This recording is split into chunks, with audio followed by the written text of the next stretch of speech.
तो नमस्कार, आदाब, सत श्री अकाल, राम राम, खम्मा गणी दोस्तों। मैं रजनी स्वागत करती हूँ आपका हमारे चैनल द सक्सेस में। तो दोस्तों आज है 18 जनवरी और आज का जो हमारा मेंस आंसर राइटिंग का क्वेश्चन है वो है ग्रीन ग्रिड, है ना।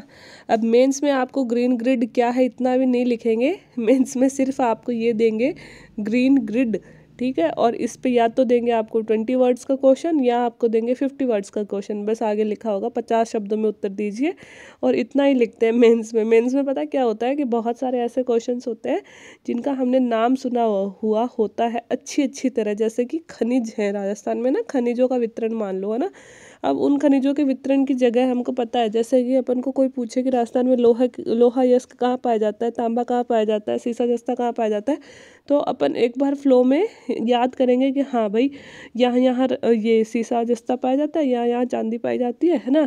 लेकिन उनमें से अगर कभी कभी क्या होता है कि एक ही जगह का नाम उठा के दे दिया जाता है, जैसे दे दिया इन्होंने रामपुरा आगूचा, है ना। बस इतना ही लिखते हैं मेंस में, रामपुरा आगूचा, है ना। अब वो रामपुरा आगूचा ना हम, और एक पेपर में क्या होता है, ये अपन को ये नहीं पता कि इसमें सिर्फ राजस्थान ही आएगा, है ना। क्योंकि एक पेपर में राजस्थान की हिस्ट्री भी है, वर्ल्ड हिस्ट्री भी है, अपनी इंडियन हिस्ट्री भी है, और भी पबैड और बहुत सारे पोर्शन भी हैं, है ना, एक एक पेपर में।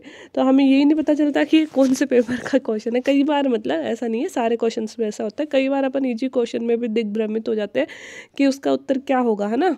तो मेंस में इतना ही लिखने वाले हैं, ग्रीन ग्रिड, है ना। अब हमने बहुत बार अखबारों में पढ़ा होगा, लेकिन कई बार क्या होता है नहीं एक्सप्लेन करना आता है, तो इसके लिए ही मैंने जैसे आपको बोला भी था, कोप 26 जो है वो बहुत बहुत इंपॉर्टेंट है, अच्छे से याद कर लीजिएगा।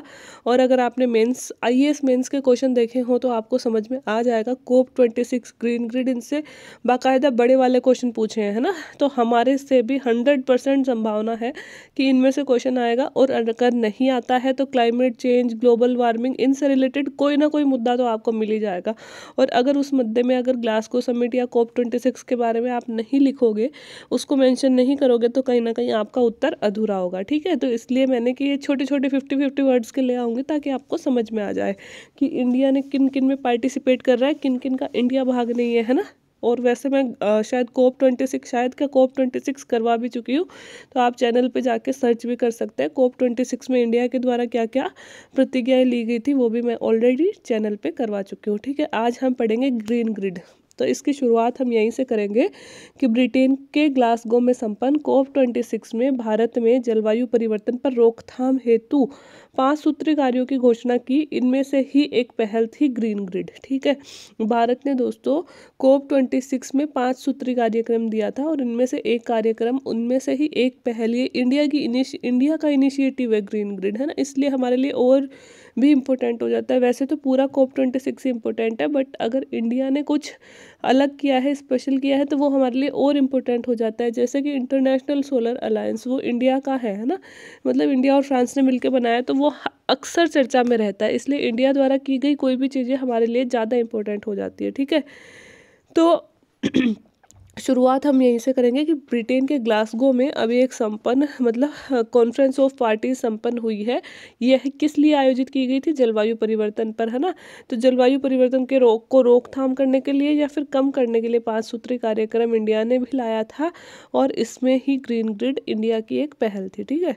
इसमें अब दूसरी लाइन में, पहली लाइन में हमने एक तरह से इंट्रोडक्शन दे दिया कि हमें पता है ग्रीन ग्रिड किससे रिलेटेड है। अब दूसरी लाइन में हम क्या करेंगे, दूसरी लाइन में इसका उद्देश्य बताएंगे ग्रीन ग्रिड का।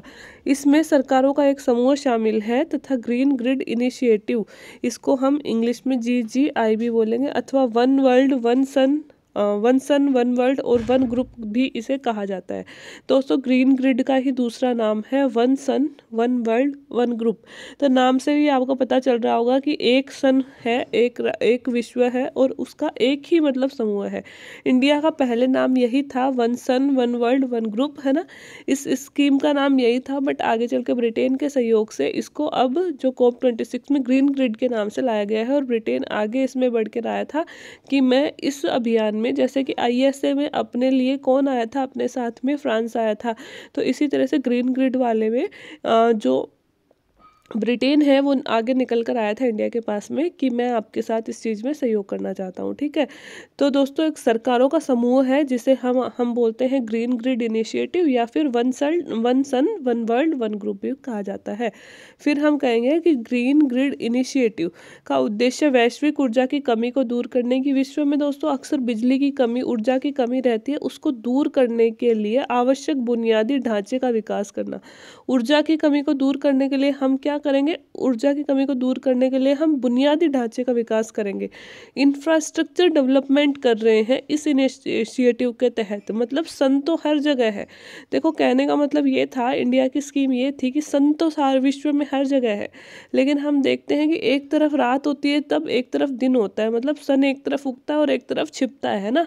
तो क्यों नहीं ऐसा हो कि जिस तरफ सन उग रहा है अभी, मतलब मान लो इंडिया में अभी दिन है और जिस तरफ सन उग रहा है वहाँ पे सोलर लाइट क्रिएट कर ली जाए, ठीक है। और जहाँ अभी लाइट नहीं है हम ऐसी कनेक्टिविटी विकसित कर दें कि जहाँ अभी लाइट नहीं है, मतलब सन वहाँ पे छिपा हुआ है, वहाँ पे हम क्या करें कि वहाँ पे जब हमारे सन उग रहा है और इधर छिपा हुआ है तो यहाँ पे हम तारों के द्वारा या जिस भी माध्यम से वहाँ पे बिजली पहुँचा दें, मतलब विश्व में कभी भी बिजली की कमी नहीं हो। फिर जब सन यहाँ पे आ जाता है और यहाँ पे रात हो जाती है तो यहाँ से फिर बिजली सोलर लाइट के द्वारा यहाँ पहुँचा दी जाएगी। इस तरह का इंफ्रास्ट्रक्चर डेवलपमेंट करने का एक सपना भारत ने देखा था, जिसे अब वैश्विक स्तर पर पहचान मिली है, इसे ही हमने ग्रीन ग्रिड कहा है। तो इसका उद्देश्य यही है कि विश्व में जो ऊर्जा की कमी होती है उसको दूर करने के लिए आवश्यक बुनियादी ढांचों का विकास किया जाए, ठीक है।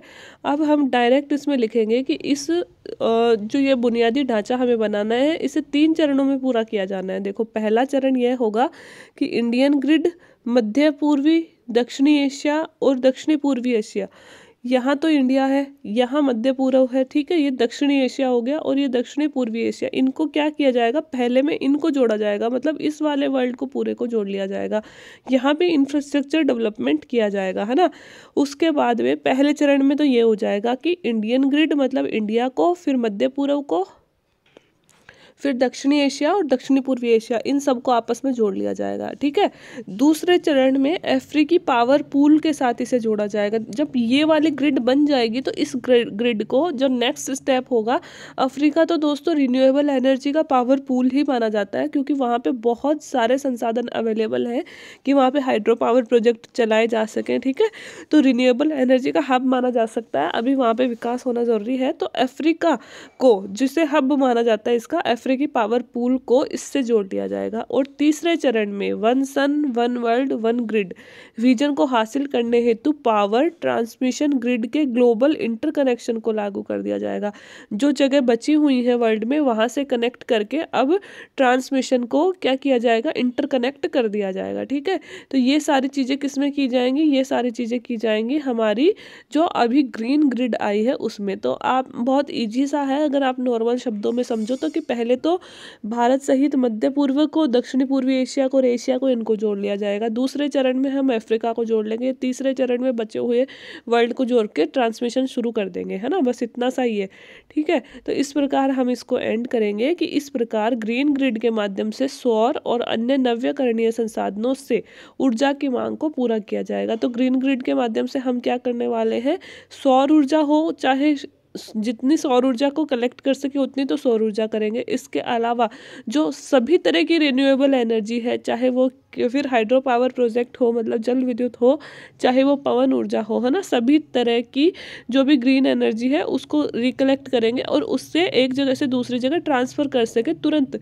ऐसी हम व्यवस्था, इंफ्रास्ट्रक्चर का डेवलपमेंट इस स्कीम के तहत करने वाले हैं, ताकि विश्व में किसी भी समय, किसी भी देश में, किसी भी एरिया में, चाहे वहाँ पे सन अवेलेबल हो या नहीं हो, ऊर्जा की कमी नहीं आए, विद्युत की कमी नहीं आए। बस यही इसका एकमात्र उद्देश्य है।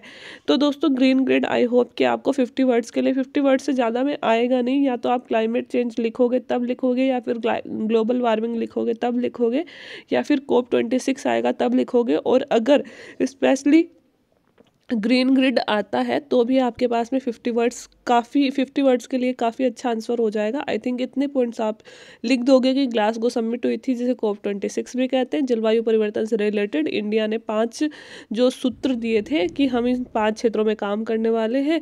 ग्रीन ग्रिड एक सरकारों का समूह है जिसमें one sun one world one group को लागू किया जाएगा। और इसमें क्या होता है, इसमें हम मतलब वैश्विक रूप से ऊर्जा की कमी को दूर करने के लिए बुनियादी ढांचे का विकास करेंगे। 3 चरण इसके हैं और अंत में हम लिखेंगे कि सौर ऊर्जा और अन्य नवीकरणीय ऊर्जा के माध्यम से ऊर्जा की डिमांड को पूरी किया जा सके, ऐसा काम हम इस ग्रिड के तहत करने वाले हैं। तो आई होप दोस्तों एक बेहतर आंसर आपको मिल गया होगा और एक अच्छा सा मतलब थोड़ा सा टॉपिक भी तैयार हो गया होगा। अगर वीडियो अच्छे लग रहे हो तो वीडियो को आप लाइक शेयर एंड चैनल को सब्सक्राइब करके रख सकते हैं। बाकी वीडियो देखने के लिए थैंक यू सो मच।